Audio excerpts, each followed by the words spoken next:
We Infuse Podcast, episode number 43. Welcome to the We Infuse Podcast. My name is Dylan McCabe, and in every episode, we give you a seat at the table as we talk with infusion center owners and operators and industry experts so that you can get the wisdom you need to run a successful infusion practice. Now, in this episode, I have Elizabeth Johnson on the show. She's the president and co-founder of nonprofit NAMAPA.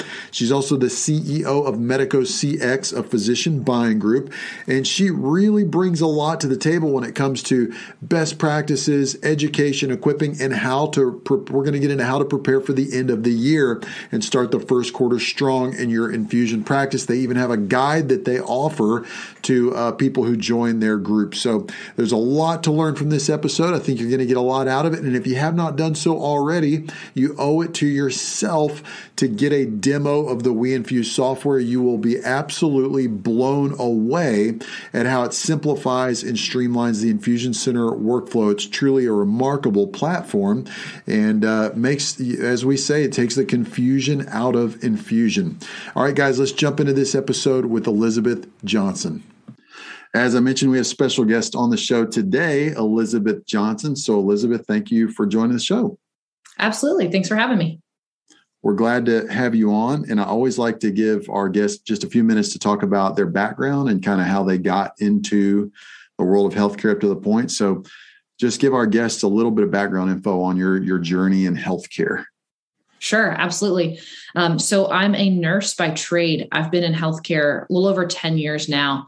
I started out in an allergy practice that I actually found the job posting on Craigslist. I graduated nursing school and worked in the hospital for a little bit and needed some different hours. So I worked private practice and I thought food allergy, runny nose, it's going to be no problem. Shortly after, a nurse that was there retired and handed me this big box for a biologic we had out at the time, Xolair, and goes, "Here, it's yours, figure it out." And so I very quickly had to learn the world of specialty medications, prior authorization, insurance, and all that. And so worked my way up from working in a provider's office, running as a clinical coordinator, up to a corporate level. I happened to work for a large group and built a centralized buy and bill process for them. So learned a lot about insurance and access and pharmacy versus medical benefit. So spent the last 6 years doing that. Did a lot of great things. I've partnered with a lot of manufacturers and other organizations, which, we'll talk about today about the nonprofit that we've started, and really stuck my hands anywhere I could to learn what's best for our patients and what's best for providers. That's great. So you've become deeply immersed in infusion and you've made some really good connections in the industry. And like you mentioned, now you're involved in two things. You're the president and co-founder of a nonprofit called NAMAPA, and you're also the CEO of Medico CX. So let's talk about those. What are you doing? Yeah, it's a lot to unpack. They overlap and I get to hang out with a lot of great people because of that. So almost 2 years ago now, I was coming back with a friend of mine from a speaking engagement, and we started talking about, what's your 5-year plan? What do you want to do? What do you want to accomplish? And why we talk about that on an airplane, that's just our lives. But we both had mentioned that we wanted to give back, and a nonprofit would be the way to go. So NAMAPA stands for the National Association of Medication Access and Patient Advocacy. We've tried to shorten it. We tried to explain what we do in less words and for a better acronym, but that's what we landed on. And the main focus is education. And providers, there's a lot geared towards them, and there's a lot geared towards patient advocacy. And I'm a full supporter of both of those. But as a previous biologics coordinator myself, I couldn't find anyone in allergy. It took a lot to finally make connections and to find resources that would help me out. So NAMAPA's goal is to provide education to those in between provider and patient. And we tried to do therapeutic specific area, but access is access. And we wanted to really kind of blanket that and reach out to those, that may have questions. And if for those that are looking for a career change or career growth, we don't want to limit them to just one area. So we'll teach about everything and make our advocates stronger. I think that's made me I'm in the allergy space historically. That made me better in my space to learn about oncology, learn about rheumatology.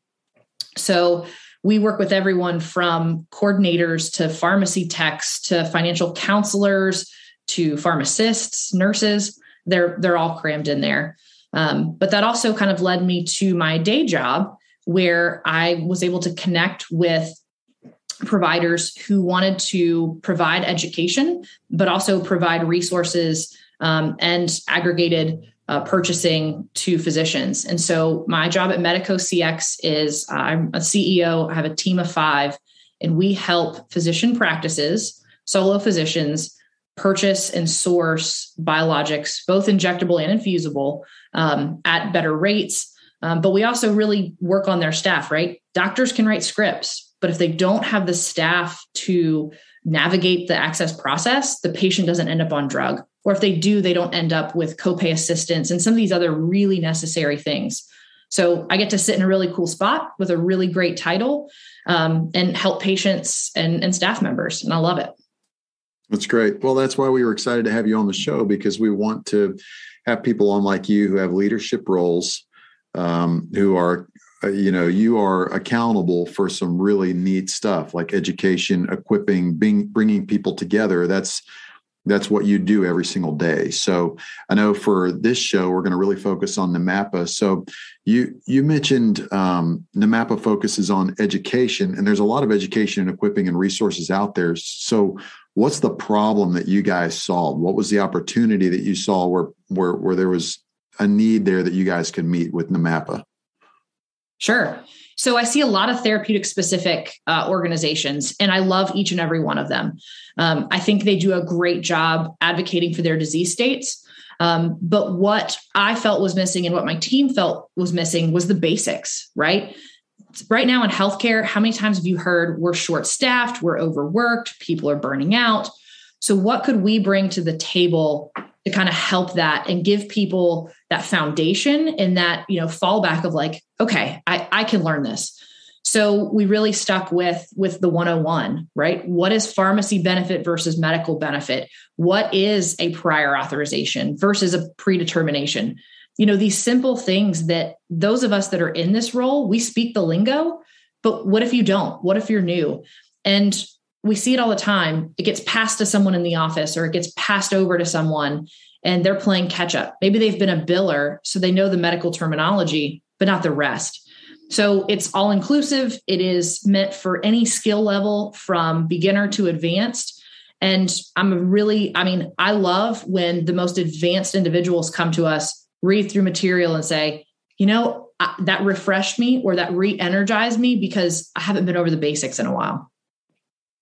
So let's say we've got an infusion center, an infusion practice, and they hire a new MA and they want to kind of get them caught up to speed on the different facets of the practice. How do you guys, I know you're trying to reach those people like that are not necessarily hearing this stuff all the time. How do you guys help them? Sure. So I'll talk about the here and now. So we're in November, going into December and into the end of the year. So what can you do for your infusion center right now? What's going to set you up for the best January 1? So that part of the year is called the blizzard. And it comes from all the papers that fly through fax machines that time of year, or in this case, electronic fax. And so what can you do to set that up? What does balancing your inventory look like for the end of the year? What does, getting your patients scheduled appropriately? So we've created a guide. We've got one for both the blizzard and what you should start doing in January. It's available on our website for download. So we just try to push material. We push it through social media, all with the common goal of, hey, there's patient letters in there, examples, signs you can hang in your infusion center. So download it, take a look, see if it applies to your practice. That is so good. So for this gap that you saw where there was a need for people who need to be equipped and educated, what has been your biggest takeaway or maybe a light bulb moment that you had when you guys started reaching out to your target audience? Sure. I think it kind of varies in that skill level, right? I've spoken with practices who I've worked with for a long time, and just the simple organization of it, right? They get overwhelmed. Open enrollment starts. Patients are calling, asking, what insurance should I get? And, being able to say, hey, listen, here's resources to give your patients, especially your Medicare demographic, so that burden is lifted off the practice. We know our patients, so we tend to get involved and want to answer and help them with all their stuff. But we need to handle it the right way. We need to make sure we utilize what's out there. So that's been great, down to someone who's brand new and they don't know the difference between specialty pharmacy and buy and bill. So what does that look like first of the year? What does that look like in general? Where do I go? And I think through all of it, it's really pushed us to leverage our manufacturer resources. I will personally say I get so caught up, especially in the prior authorization space, of I'm going to get this approved. I forget what's out there from our manufacturer partners. And so reminding, these infusion centers and these practices that you do have a friend and a colleague to walk you through this stuff. And, don't be afraid to pick up the phone and call. I always highlight the field reimbursement or FRM role. Those are HIPAA compliant roles, so they can talk to you about your patients. They're there for you. And a lot of times reps get shut out of locations and they're not allowed back in. And I understand with COVID, we've had different precautions in place, but that person, if you don't know who your FRM is, contact NAMAPA, contact someone else for that pharmaceutical company, but find your person. They're such a valuable resource. And if they don't know, they're great at escalating. They're great at connecting. But that they are there for you. Like that is your person. Please lean on them. I know I speak with my FRMs for my different medications at least once a week, if not more. It's just such a great role to have. And for those that are looking to get into a field reimbursement role, I think these coordinators that do this process, they are great setups for field reimbursement. So, having those discussions, what that would look like, is also incredible to have. So for practices that are dealing with this, and they are dealing with the blizzard, like you call it, or just the difficulty of running a practice day to day, and you're just talking about field reimbursement reps and stuff like that, what's one big piece of advice that you could give just to impart some wisdom off of what you've learned and working with the different practices you've learned? If an infusion, somebody owning an infusion practice or running an infusion practice is listening to this, what's one key piece of advice you'd want to give them on how to make this easier? Sure. I can tell you the minute I walk in. So in my life, I've done some consulting in various practices and centers. And the one thing that I can always tell when I walk in the door is if they don't have a list of their patients, right? And you can go as simple as Excel, but have a list of the patients, what medication they're on, what their prior auth dates may be, their payer, that they can quickly reference at any point. That is transparent, right? Anyone in that center or that office could look at and see. If you don't know who your patients are on buy and bill, on specialty pharmacy, and on free drug, right? Have those separated out. That's my first indicator that they may not have a good grasp on what's going on in that center. So my most basic, simple piece of advice is have a list of patients that are actively receiving treatment, as well as make a tab on that spreadsheet of who's discontinued. And so in an infusion center, a little bit different as scripts are being sent to them to service those patients, still have the reason they stopped. If it's been 3 attempts and they haven't come back, make sure all that's included, and in your EHR, of course. That kind of information it goes leaps and bounds if you're trying to look at, further process improvement from there, identifying payer issues or trends. It seems like it's the most common and basic thing that everyone would already have, but that is usually the number one thing I find that's not done.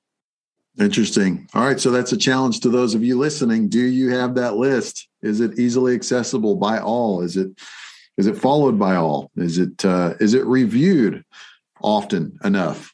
So that's a good challenge. It's a good reminder. Yeah, it leads to inventory management and, depending on how you stock drug and all that. I mean, it is the core of what you should build off of.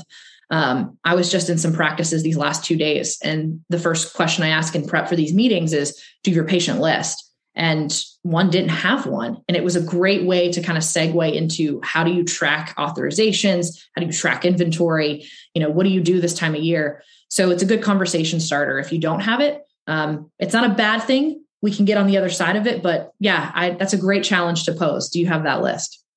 That's good. Okay, so I know one of the other things that you're particularly passionate about is really preparing for the end of the year. So what do you mean by that? What does that look like? Yeah, absolutely. The end of the year is tough because we're rolling into the January 1 policy changes, fee schedules can change. There's a lot that happens, and we don't want a patient to fall through the cracks, right? We can get so caught up in the process of it, what's going on, what we have to do, that a patient could really get left behind.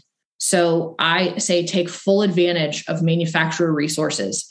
There are recertification or re-verification lists. A lot of these portals from our manufacturers have the ability for us to get a list of all the patients we've sent through. It's a great time to check their appointment history, check if they have inventory on hand, any of those pieces and parts. But also, what are you going to do as a staff come January 1? When a patient walks in with a new insurance card, who's going to take benefits? Who's going to take authorization?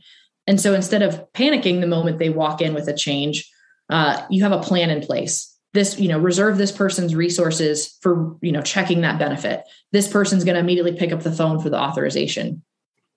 Or do you have voicemail messages, text servicing, what everybody has now to communicate with patients, your portal, who's changing that and who's monitoring it?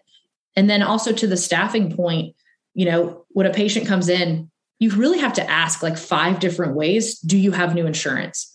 If we ask that, we get, oh no, I'm fine. But did you get a new card? Do you have an app now? Asking all those different ways and having multiple staff members ask. I get it. We don't want to like berate our patients with questions, but we want to make sure for their protection and for our practice's protection, we've asked that question and been as thorough as we can with it. If you don't have a policy in place now to check eligibility 2 days prior to an appointment, please start doing that. Protect your infusion center. Make sure you're looking at that kind of stuff, especially if you take Medicaid or some of these other plans. You want to check eligibility so that you can help the patient. Maybe they need to re-enroll. Maybe they need to, call a counselor or something like that. So with that patient-centric mind focus, we can really protect our infusion centers that way. Also, end of the year, beginning of the year, people take off. We got the holidays, we're closed. Just making sure that continuity of care rolls all the way through. So good. So one of the first things you mentioned there was leveraging your manufacturer relationships. So for some people do that really well, some people don't. So what's something simple you could say that somebody should do to start that process and get what they need? I like to go through. So I'm sure everyone has like a stack of business cards or somebody's contact info somewhere. Go through and make sure you have the right business card for the person taking care of your area. They can change. There's been some territory remapping, I know, with the medications I cover. So make sure you have the right point of contact in case you need them. I'm pro manufacturer resources, so I'm always talking to them. But if you're not, check your contacts so they're there if you need them. And then, go from there. That's good. I mean, it's all about leveraging. We all stand on the shoulders of others. The more you work with other people as a team, the easier it's going to be.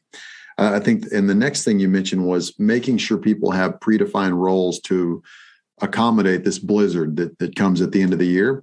And so that really speaks to your organizational accountability chart, making sure you have the right people in the right seats, making sure each one of those people in those seats have 3 to 5 things that they are really responsible for. So what's a good way that you guys keep a handle on that? Or how do you coach people that are part of NAMAPA to keep a handle on that? Because I think for people that are, for some physicians or some people who run infusion practices, that's not their first line of sight is, I'm going to revamp my org chart before the end of the year.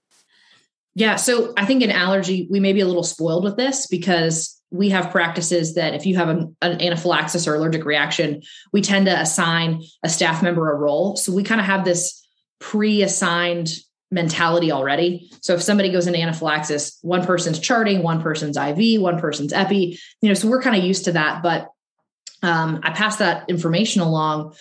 So what we do is we look at who's quick at certain things. We kind of leverage people's skill sets, right? If someone knows those payers really well, knows a back line or knows how to get through, they're our benefits person. Biologics coordinator, someone really good with prior authorizations, maybe knows the portals, knows which way to acquire those quicker. That's their kind of role. And we just sit around and talk about it. Staff meetings are so important, especially at the end of the year. I know we tend to let those slip because, again, we're all busy, we're all short-staffed, but those are really important. So kind of discussing that through, as well as leveraging practice managers. They know the ins and outs of what's going on, or infusion center managers, who's doing what, staffing ratios, making sure we have coverage that way. That's good. I mean, I think it's great when you've already made a decision ahead of time and you've got those processes in place. So when we talk about that, especially preparing for the end of the year, I mean, do you guys have like an end of the year process or an end of the year checklist, or is it just stuff that I mean, tell me about that. So I have in our end of year guide and our Blizzard guide, we have checklists actually starting in October of things we recommend doing every single month. And it goes through March, what to be doing. Because again, some policies change whenever, some change first of the year, first of the second quarter. So how to look ahead to those kind of things. The checklists are tried and true. I put them in practice at all the locations I've been with before, but I'm always open for feedback, right? I'm not perfect. I'm not the end all be all. I know what's worked for me, but there could be other tips or tricks, suggestions out there. I default to this Blue Cross of Texas. They have this really great manual of examples of insurance cards. What does the little suitcase in the corner mean?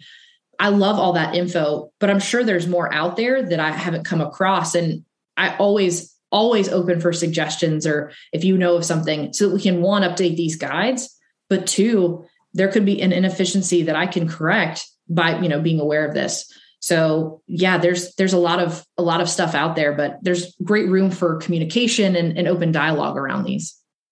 That's so good. I love that you guys have a checklist. It makes it really simple, and simple is always better. So That's the tagline of We Infuse. We take the confusion out of infusion. And so when you talk about that checklist and those guides that you guys offer, you mentioned that it goes through the end of the first quarter of the following year. So What does that look like? What is it? What if you could have whatever you wanted for an infusion practice, what would they be doing January, February, March? So they're going to be faced with the natural cycle of what healthcare is the first of the year, right? Hold times are going to be awful. And pardon my language, they're going to suck. Someone in your staff is going to be sitting there for unnecessary time. And there's just nothing we can do about that. Prior auths are going to take longer. The determination, they may say 10, 15 days. Some may say 2 days, but we all know it's going to be pushed out. So it's patience, right? Have some patience, have some, understanding that you could be multitasking.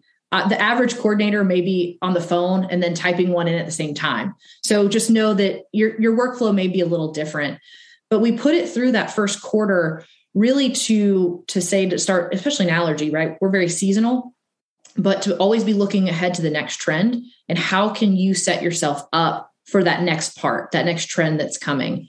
In February, especially, things should be getting better, but they may not be. We may be behind. If we think back to 2021, going into this year, we were already behind because of COVID. So there was already that catch up. Then the first of the year, I would love to say that I think 2022 might be a little bit better, but as soon as I say that, it's going to absolutely backfire on me. So I'm hoping that this new year, we're less of a lag and less struggle than we were before.